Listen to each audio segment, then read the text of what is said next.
معزز و محترم سامعین و حاضرین،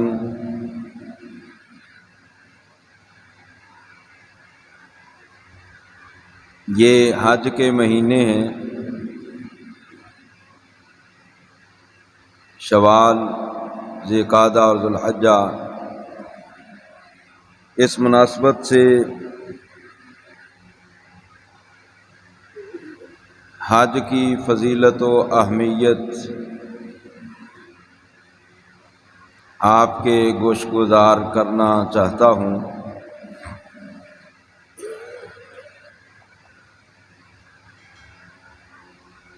حج بھی اسلام کے بنیادی ارکان میں سے ایک رکن ہے۔ اسلام کے بنیادی ارکان 5 ہیں: توحید و رسالت کی گواہی دینا، نماز ادا کرنا، روزہ رکھنا، زکوٰۃ دینا اور حج ادا کرنا۔ من استطاع الیہ سبیلا، جو صاحب استطاعت ہے۔ تو ان 5 ارکان میں سے حج بھی اسلام کا اہم اور بنیادی رکن ہے۔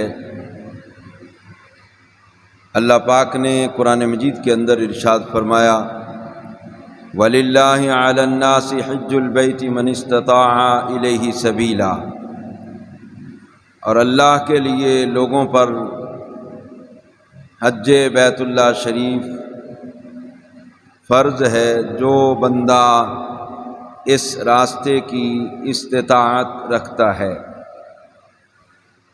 یعنی ہر بندے پر حج فرض نہیں کیا جو صاحب استطاعت ہے، جو بندہ جسمانی طور پر بھی تندرست ہے، دماغی طور پر بھی تندرست ہے، مالی لحاظ سے بھی وہ اللہ پاک نے اس کو وسعت عطا فرمائی ہے، سفر کے اخراجات اس کے پاس ہیں، اور پھر اس کے جانے کے بعد اس کے گھر کا نظام بھی ڈسٹرب نہیں ہوگا۔ تو ایسے بندے پر اللہ پاک نے حج کو فرض کیا ہے۔ جب یہ آیا کریمہ نازل ہوئی تو حضرت ابو ہریرہ رضی اللہ تعالی عنہ سے روایت آپ فرماتے ہیں، سرکار نے فرمایا: یا ایھا الناس قد فرض اللہ علیکم الحج، اے لوگو اللہ پاک نے تم پر حج فرض کر دیا ہے، فحجوا، لہذا حج کرو۔ تو ایک صحابی عرض کرتے ہیں: یا رسول اللہ صلی اللہ علیہ وسلم، کیا حج ہر سال فرض ہے؟ آپ خاموش رہے۔ پھر عرض کرتے ہیں: آقا کیا حج ہر سال فرض ہے؟ آپ پھر خاموش رہے۔ پھر اس نے عرض کی: یا رسول اللہ کیا حج ہر سال فرض ہے؟ تو تیسری مرتبہ سرکار نے فرمایا تم بار بار پوچھ رہے ہو، لو قلت نعم لوجبت، ہم صرف تھوڑی سی زبان ہلا دیتے، نام کہہ دیتے، ہاں کہہ دیتے، تو فرمایا پھر ہر سال فرض ہو جانا تھا۔ لما استطعتم، پھر تم اس کی طاقت نہ رکھتے ہر سال جانے کی، لہذا جتنا مسئلہ بیان کر دیا جائے اس پر عمل کرو۔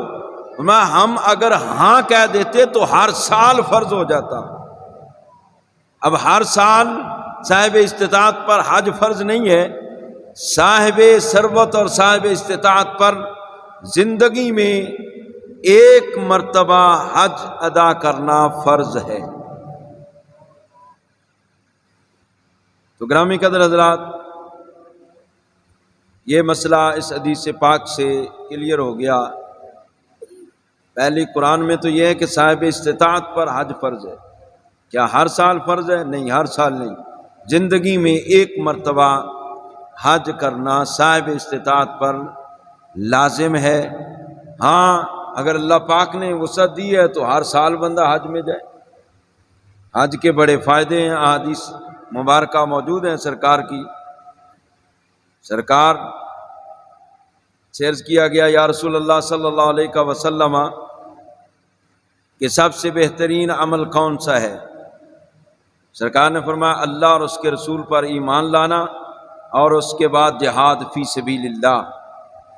صحابی عرض کرتے ہیں یا رسول اللہ صلی اللہ علیہ وسلم اس کے بعد کون سا عمل تمام اعمال سے بہتر اور افضل ہے؟ سرکار نے فرمایا حج مبرور، حج مبرور یعنی حج مقبول۔ حج مبرور کون سا ہوتا ہے؟ جس حج کے اندر نیکیاں ہی نیکیاں ہوں، اس کے اندر کوئی ایسی لغو یا بیہودہ بات بھی نہ ہو کہ جو شریعت کے منافی ہو، نیکی ہی نیکی ہو۔ جو بندہ اس طرح حج کرتا ہے تو یقیناً اللہ پاک اس کو قبول فرماتا ہے۔ اب یہ حج مبرور ہے تو اس کے بعد بندہ گناہ سے بالکل اجتناب کرے، گناہ کا خیال بھی ذہن میں نہ لائے، تو اس کو کہتے ہیں حج مبرور یعنی حج مقبول۔ دوسری حدیث پاک کے اندر سرکار نے فرمایا کہ العمرۃ الی العمرۃ کفارۃ لما بینہما، فرمایا کہ بندہ عمرہ کرتا ہے پھر اگلے سال پھر جا کر عمرہ کر لیا تو یہ دو عمرے بندے کے گناہوں کا کفارہ بن جائیں گے درمیان میں جتنے بھی ہوئے۔ اتنی فضیلت عمرے کی ہے۔ حج کے بارے میں فرمایا کہ والحج المبرور لیس لہ جزاء الا الجنہ، فرمایا حج مبرور جو ہوتا ہے نا اس کی جزا اور ثواب اللہ پاک نے جنت ہی رکھا ہے۔ اور حج اور عمرہ کرنے کا یہ بھی فائدہ ہے کہ حج کرنے سے بندے کے گناہ بھی ختم ہوتے ہیں اور بندے کا فقر اور فاقہ عمرہ کرنے سے بھی، یہ تنگ دستی بھی دور ہوتی ہے۔ سرکار نے فرمایا تابعوا بین الحج والعمرہ فإنہما ینفیان الفقر والذنوب کما ینفی الکیر خبث الحدید والذہب والفضہ، فرمایا کہ حج اور عمرے کرو اس لیے کہ حج اور عمرہ یہ دونوں فقر کو بھی مٹاتے ہیں اور گناہوں کو بھی مٹاتے ہیں۔ کس طرح یہ تنگ دستی کو اور گناہوں کو ختم کرتے ہیں؟ فرمایا جس طرح کہ وہ آگ کی بھٹی ہوتی ہے نا، اس میں لوہا ڈالا جائے، اس میں سونا ڈالا جائے، چاندی ڈالی جائے، جس طرح لوہا سونا چاندی میل کچیل سے صاف ہو جاتے ہیں نا، اسی طرح بندہ جب حج ادا کرتا ہے یا عمرہ ادا کرتا ہے تو اللہ پاک اس کو گناہوں سے صاف کر دیتا ہے اور اس کی تنگ دستی اور فقر کو بھی دور فرما دیتا ہے۔ حضرت ابو ہریرہ رضی اللہ تعالی عنہ سے روایت ہے، فرماتے ہیں کہ سرکار نے فرمایا من حج للہ فلم یرفث ولم یفسق رجع کیوم ولدتہ امہ، فرمایا کہ جس بندے نے اللہ تعالیٰ کی رضا کے لیے حج کیا، دکھلاوے کے لیے نہیں، بعض لوگ محض حاجی کہلوانے کے لیے ہی حج کرتے ہیں، اور ایسے لوگوں کے بارے میں بڑی سخت وعیدیں آئی ہیں جو دنیا داری کے لیے یا دکھلاوے کے لیے عمل کرتے ہیں۔ یہ دکھلاوے کا عمل قیامت کے دن ہباء منصورہ ہو جائے گا، اس کی کوئی حیثیت، کوئی ویلیو، کوئی ثواب، کوئی جزا نہیں ہے کسی عمل کی بھی جو ریاکاری کے لیے کیا جائے۔ اس لیے جو بھی عمل ہو بندے کا وہ اللہ کی رضا کے لیے ہو، اللہ کو خوش کرنا مقصود ہو، بندوں کو خوش کرنا مقصود نہ ہو۔ یہ نہیں جناب ایک حاجی صاحب حج پر گئے، واپس آئے دکاندار کے پاس تو اس نے کہا جی میرا کھاتا نکالو۔ یہ محض لطیفے کے طور پر نہیں سنا رہا، ایسا ہمارے معاشرے میں ہوتا ہے، بالخصوص ہم جو پاکستانی لوگ ہیں تھوڑا سا کوئی نیک عمل کرتے ہیں تو ہم جب تک لوگوں کو بتا نہیں لیتے ہمارا ہاضمہ ہی ٹھیک نہیں ہوتا۔ اس نے کہا میرا کھاتا کھولو دکاندار سے۔ اب دکاندار سمجھا پتہ نہیں یہ پیسے کوئی مجھے دینے آیا، ادھار چکانے آیا ہے، اس نے کھاتا کھول کے سامنے رکھ دیا۔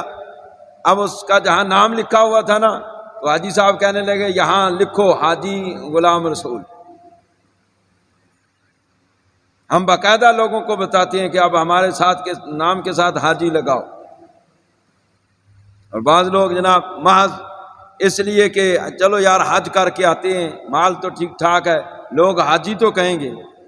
اب لوگ تو حاجی کہہ لیں گے، لیکن اللہ کی بارگاہ میں اس کی کوئی اہمیت اور ویلیو نہیں۔ اس لیے سرکار نے بھی فرمایا، اللہ بھی یہی فرما رہا ہے، وَلِلَّهِ عَلَى النَّاسِ حِجُّ الْبَيْتِ، فرمایا لوگوں پر اللہ کی رضا کے لیے بیت اللہ شریف کا حج کرنا ضروری ہے۔ اللہ کی رضا مقصود اور مطلوب ہو، یہ نہیں کہ بندہ جناب حج کر کے آئے اور پہلے سے بھی زیادہ گناہوں پر جری ہو جائے، دلیر ہو جائے۔ پہلے لوگ اعتماد نہیں کرتے، اب حج کر لیا، داڑھی بھی رکھ لیے، لوگ اعتماد کرتے ہیں، لیکن یہ پہلے سے بھی زیادہ جناب لوگوں کے ساتھ دھوکہ فراڈ اور جناب دجل کر رہا ہے، اور لوگوں کو جناب دونوں طرف سے جناب چھری پھیر رہا ہے، اور چھری بھی خطرناک۔ ایسا نہیں ہونا چاہیے۔ بندہ جب حج کر کے آتا ہے تو گناہوں سے صاف اور ستھرا ہو کر آتا ہے۔ اب بندہ حج کر کے واپس آیا، فرمایا حج کے دوران بھی فلم یرفس ولم یفسق، وہاں بھی کوئی بےہودہ بات نہیں کی، کوئی لغو بات نہیں کی، کوئی جناب اخلاق سے گرا ہوا کام نہیں کیا، اللہ رسول کی نافرمانی نہیں کی۔ حج کے ایام اس نے اللہ کی فرما برداری میں گزارے، اللہ کے محبوب کی اتباع میں حج کے ایام گزارے۔ حج کر کے سرکار فرماتے جب بندہ یہ گھر آتا ہے نا تو کا یوم والدت امہ، یہ بندہ اسی طرح ہوتا ہے جس طرح کہ آج ہی اس کی ماں نے اس کو جنم دیا ہے۔ یعنی بچہ جب پیدا ہوتا ہے تو گناہوں سے پاک ہوتا ہے، حج کر کے جب بندہ واپس آتا ہے تو وہ بندہ بھی اس بچے کی طرح گناہوں سے پاک، صاف اور ستھرا ہوتا ہے جس کو آج ہی اس کی ماں نے جنم دیا ہو۔ لہذا حج کے سفر میں نہ کسی کو تکلیف دی جائے، نہ کسی کو ستایا جائے، نہ بیہودہ گفتگو کی جائے، نہ کسی کے پیسے مار کر بندہ حج پہ جائے۔ اس حج کا یعنی حرام کی کمائی سے نیک عمل کرنا ایسا ہی ہے جیسے بندہ پیشاب سے کہے کہ کپڑا پاک ہو جائے گا۔ پیشاب سے کپڑا پاک نہیں ہوتا، اور پلید ہوتا ہے۔ تو حرام کا مال جس کے پاس ہے وہ کہے جی میں صدقہ دے، اگر تو ثواب کی نیت سے کرے گا ویسے دائرہ اسلام سے نکل جائے گا، کیونکہ حرام پر ثواب کی بندہ نیت کر رہا ہے۔ تو حرام کی کمائی سے حج کرنا، زکوٰۃ دینا، صدقات خیرات کرنا، یہ بالکل ایسے ہی ہے جیسے بندہ پیشاب سے کپڑا کہے کہ پاک ہو جاتا۔ جیسے پیشاب سے کپڑا پاک نہیں ہوتا، اسی طرح حرام کی کمائی سے کرنے والی عبادت جو ہے اس کا بھی کوئی فائدہ نہیں ہوتا۔ حق حلال کی کمائی سے بندہ حج کرے اور حلال کی کمائی سے ہی بندہ جناب اللہ کی راہ میں خرچ کرے تو اس کا فائدہ ہوگا۔ یہ وہ صدقات اور خیرات ہیں کہ جو اللہ کی بارگاہ میں مقبول ہوتے ہیں، اور ان کا جناب اجر 700 گنا سے جناب تک، بلکہ اس سے بھی واللہ یضاعف لمن یشاء، اللہ پاک اس بات پر قادر ہے کہ وہ دگنا در دگنا، دگنا در دگنا، وہ جتنا چاہے بندے کو بغیر حساب کتاب کے اجر اور ثواب عطا فرما سکتا ہے۔ اور حج کرنے سے بندہ گناہوں سے صاف ہوتا ہے، پاک ہوتا ہے۔ حضرت عمر بن عاص سرکار کے صحابی ہیں، گورنر مصر بھی رہے ہیں، فاروق اعظم کے دور میں بڑی عظیم شخصیت ہیں حضرت عمر بن عاص، صحابی رسول ہیں۔ تو حضرت شماسہ ایک صحابی ہیں، وہ کہتے ہیں کہ جب ان کے وصال کا وقت قریب تھا نا، ہم ان کے پاس گئے ملاقات کے لیے، تو انہوں نے اپنے ایمان لانے کا قصہ ہمیں بیان کیا کہ میں کس طرح مسلمان ہوا۔ وہ ساری باتیں بتانے کے بعد کہنے لگے کہ میں سرکار کی بارگاہ میں حاضر ہوا، میں نے عرض کیا یا رسول اللہ صلی اللہ علیہ وسلم، آپ اپنا ہاتھ مبارک آگے کیجئے، میں آپ کے ہاتھ پر بیعت کرنا چاہتا ہوں، مسلمان ہو جاؤں گا۔ سرکار نے ہاتھ مبارک آگے کیے نا، انہوں نے اپنے ہاتھ پیچھے کر لیے۔ سرکار نے فرمایا ایسا کیوں کیا؟ عرض کیا آقا میں ایک شرط رکھنا چاہتا ہوں۔ فرمایا وہ کیا شرط ہے؟ حضرت عمر بن عاص کہنے لگے یا رسول اللہ جب میں مسلمان ہو جاؤں گا تو میرے گناہ معاف ہو جائیں گے؟ سرکار نے فرمایا اما علمتا یا عمر، اے عمر تو نہیں جانتا کہ ان الاسلام یہدم ما کان قبلہ، فرمایا بندہ جب مسلمان ہو جاتا ہے اللہ اس کے پچھلے سارے گناہ معاف فرما دیتا ہے۔ یہ اسلام کی طاقت اور پاور ہے، اسلام کی شان ہے۔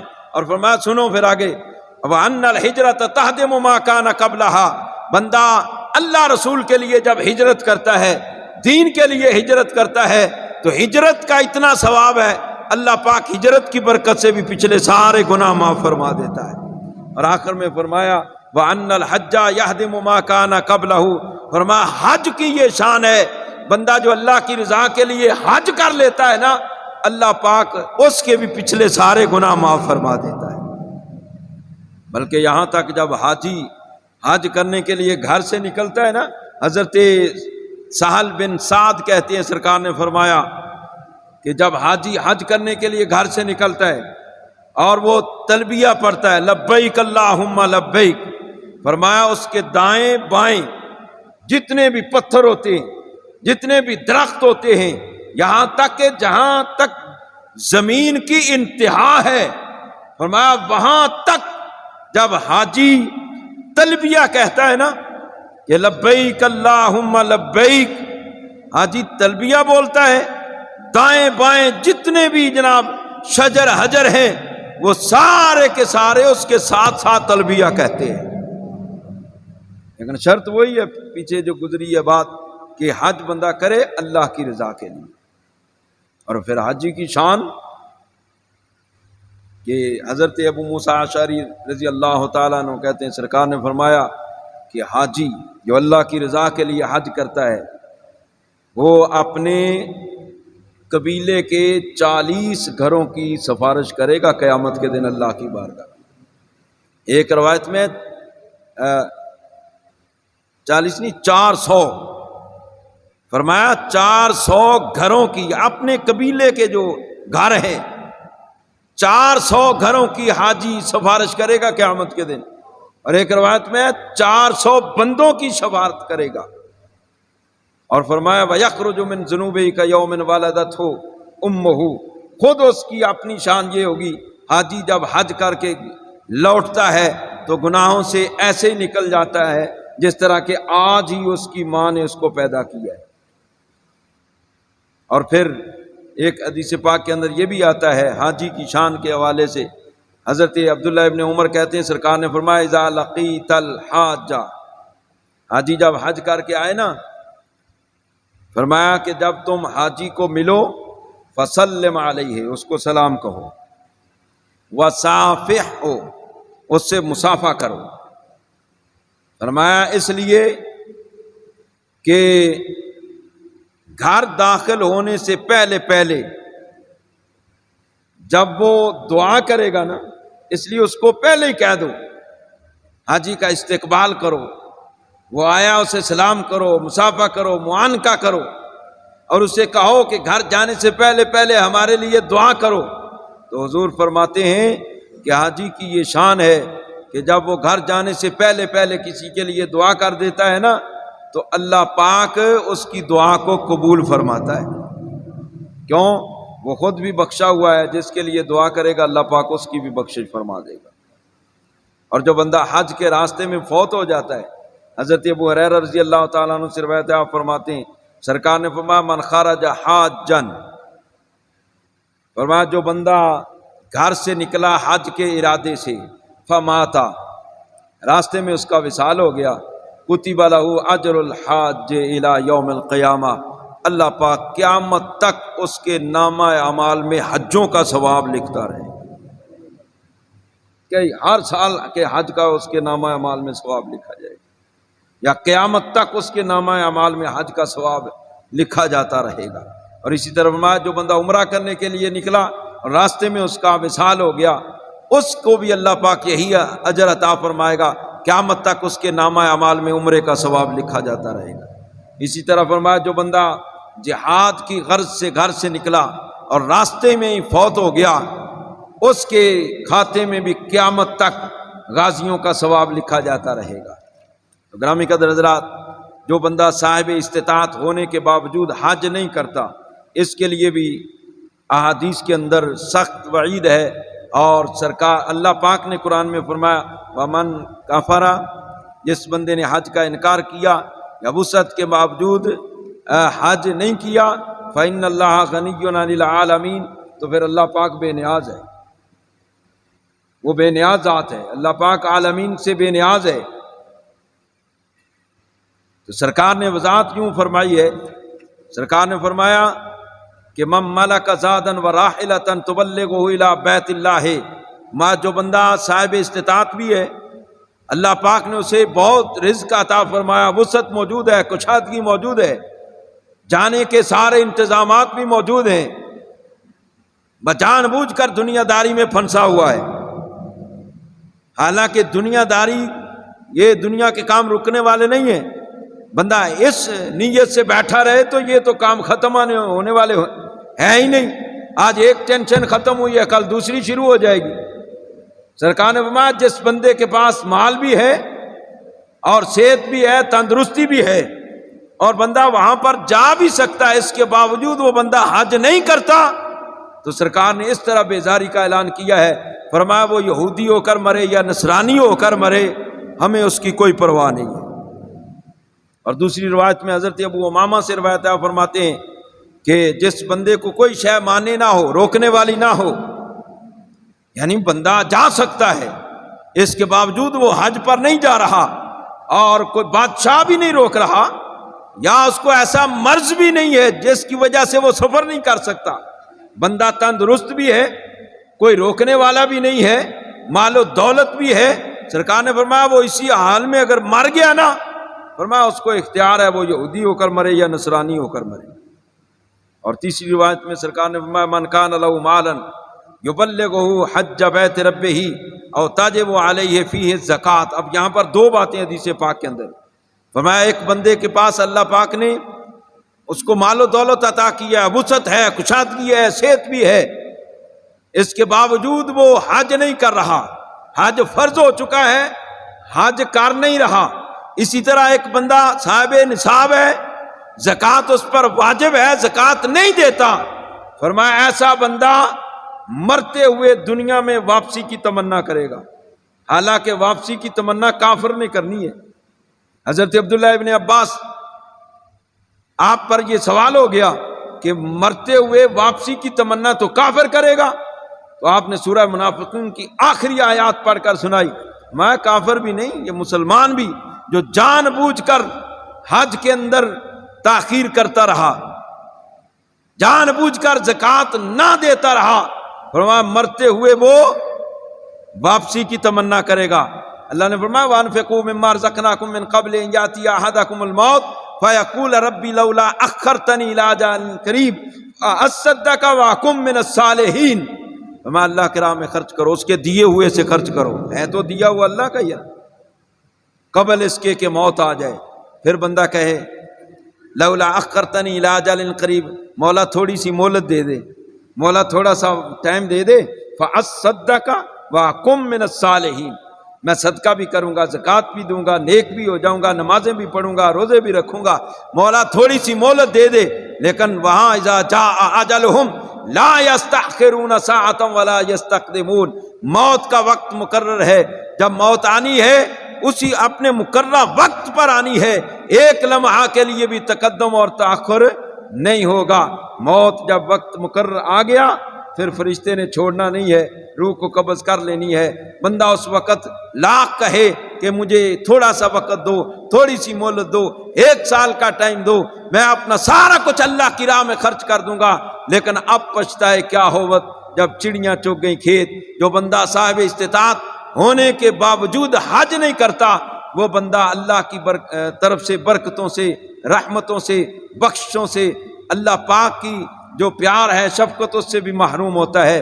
حضرت ابو سعید خدری رضی اللہ تعالیٰ عنہ سے روایت ہے، آپ فرماتے ہیں سرکار کو ہم نے یہ فرماتے ہوئے سنا، ان عبدن صححت جسمہ، سرکار نے فرمایا کہ اللہ پاک فرماتا ہے کہ وہ بندہ جس کو ہم نے جسمانی لحاظ سے صحت عطا فرمائی ہے، یعنی وہ مینٹلی طور پر بھی ٹھیک ہے، فزیکلی طور پر بھی ٹھیک ہے، اور فرمایا وَوَسَّعْتُ عَلَيْهِ فِي الْمَعِيشَةِ، معاشی لحاظ سے بھی ہم نے اس کو وسعت عطا فرمائی ہے.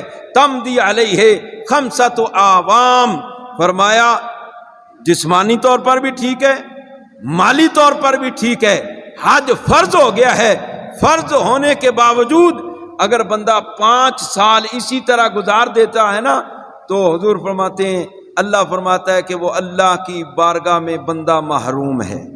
یعنی اللہ کی طرف سے رحمت سے بھی محروم، بخشش سے بھی محروم، برکت سے بھی محروم. اب اس کی جو زندگی کا چین ہے یا قرار ہے وہ سارا کا ایک طرف نماز پڑھ رہا ہے، زکوٰۃ نہیں دیتا. اب حدیث کے اندر یہ بھی آتا ہے جو بندہ نماز پڑھے زکوٰۃ نہ دے اس کی نماز بھی قبول نہیں ہوتی، کیونکہ جس طرح نماز فرض ہے اسی طرح زکوٰۃ بھی فرض ہے.